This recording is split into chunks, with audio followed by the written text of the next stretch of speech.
Odiatori seriali che riversano sui social insulti ed ogni altra nefandezza. Nell'ultimo periodo se ne sono viste e sentite di tutti i colori, ma non tutti sono disposti a farla passare liscia ai leoni da tastiera che, celandosi dietro lo schermo del computer, si scatenano insultando ed offendendo. È accaduto in occasione della devastante acqua alta del 12 novembre scorso e post contro veneziani e veneti del tipo «lasciamoli morire annegati, vogliono l'autonomia», giusto per citare il più delicato. Ebbene, la regione ha deciso di procedere per vie legali, incaricando l'Avvocatura Generale Regionale di scovare tutte le frasi incriminate per avviare azioni giudiziarie contro i responsabili. A tutto c'è un limite, aveva detto il presidente Zaia subito dopo aver letto i post. Questi leoni da tastiera che augurano la morte ai veneti, aveva scritto, li portiamo in tribunale. Ed ora è successo ancora a Castelfranco stavolta, dove gli haters si sono scatenati contro gli agenti della polizia locale. Motivo degli insulti la vicenda che ha visto protagonisti i musicisti del celebre quartetto d'archi Le Corde del Mondo,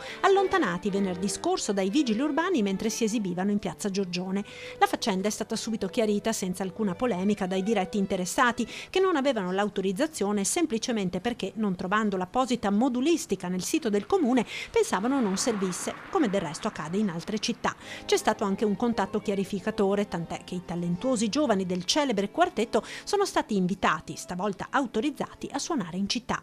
Ma gli odiatori erano già all'opera con commenti offensivi, parole denigratorie e false accuse che, sottolinea il sindaco Stefano Marcon, hanno leso l'onore ed il prestigio del corpo, nonché calpestato con disinvoltura la dignità dei singoli lavoratori.